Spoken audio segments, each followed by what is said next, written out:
Hi, my name is Dr. Peg Abernathy, and I'm talking to you from beautiful Marina Del Rey, California, Southern California, on this beautiful day. And I want to tell you about my NDE experience. My NDE experience happened a long time ago, but I always say that it was, my life really began the night of my NDE.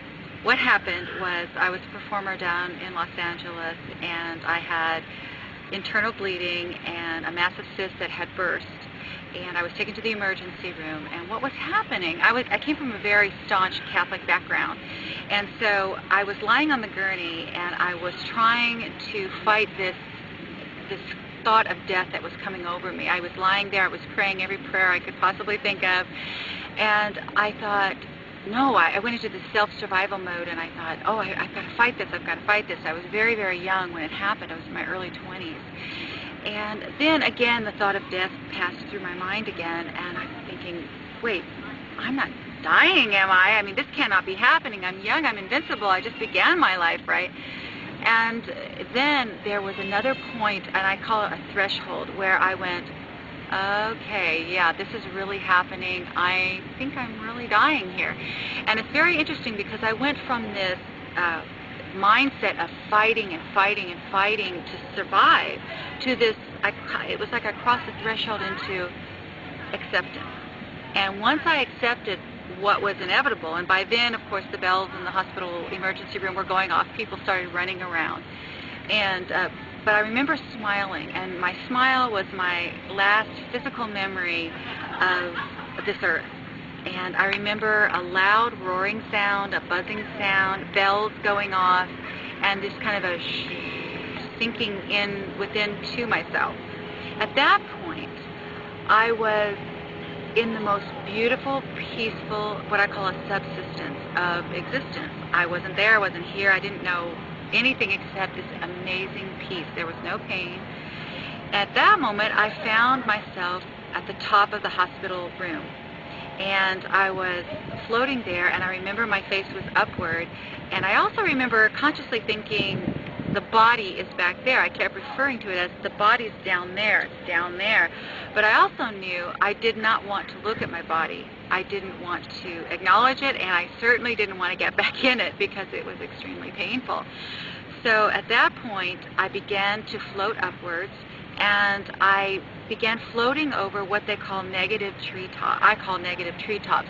When you take a photograph and you have a negative, it's got that kind of different look about it, like a negative. I started floating over these treetops, and there were other entities or beings and people, a couple that I recognized, one is my grandmother, waving to me like, hi, come on in. And it was like I was floating above and looking down, and it was so beautiful. Now I have to digress real quickly. Being from a very staunch Catholic background, this is not what I expected. And this whole thing was completely different, although I accepted it once I had transitioned over. I really felt like, yeah, this is it. This is the real thing. This is the real deal. And the reason I bring that up is that I wasn't expecting all of this, but I just allowed it to be, and I kept going. And I had never heard of a near-death experience. There were at the time, it's 20 years ago, at the time there were very few books about it, and people just didn't talk about it. And also the technology in the medical field wasn't as such as we can bring all these people back who have crossed over like they can today, especially with cardiac people. At that point, I just kept floating, and I saw this big tunnel. I had a very atypical experience. Big tunnel with a light at the end of the tunnel. And so I just floated through the tunnel. I entered the tunnel, and I floated toward this light. This amazing, beautiful, peaceful, loving, all-encompassing and unconditional light. You really can't express it in human words because it completely limits the experience, and there are no human words to express it. I say it's more of an emotion than it is a word. And I started to go towards the light, and I describe it as when I burst into the light and I was all encompassed into the light. It's sort of like when you're being born. As an infant, you come out and all of a sudden you're inundated with light and sound and cold and wet, and you're just inundated. All your senses are just overwhelmed. That's the way I felt, all the way down into the core of who I am, with this amazing love and peace. I wanted this light. I didn't know what it was. I wanted it. I felt it. I needed it. And I kept thinking, oh, I'm home. I'm home. That's all I kept thinking. At that point, I remember looking or having the sensation to move over and look over there, and I started seeing my life pass by, my infancy, my childhood, and I felt good about it. I'm watching myself, oh, I remember that, and all these different things, which now I know they call it a life review. I had never heard of a life review. I didn't know anything about any of this, so this was all new to me. And I started watching myself, my childhood, my early teen years, and then I came to a point where I saw myself being married, which I was about 4 years into my marriage at that time. And I remember seeing my husband as I'm walking down the aisle with my father, and I see my husband there peeking around the people looking at me. And at that moment I stopped and I went, uh-oh, and I knew I had to go back.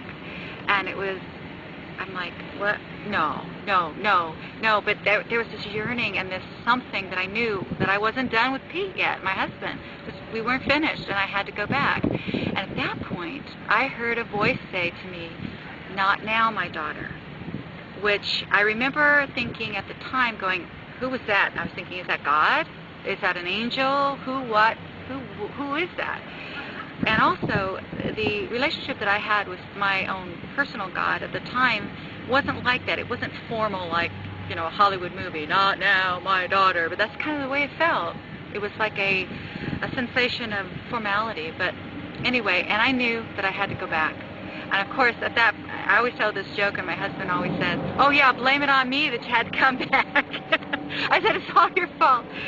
But in essence, I also believe that, you know, we come back for a reason. And anyway, I knew I had to come back. At that point, I felt myself being whooshed backwards, almost like being sucked backwards, back through the light, back into the tunnel, really, really quickly. This happened very quickly.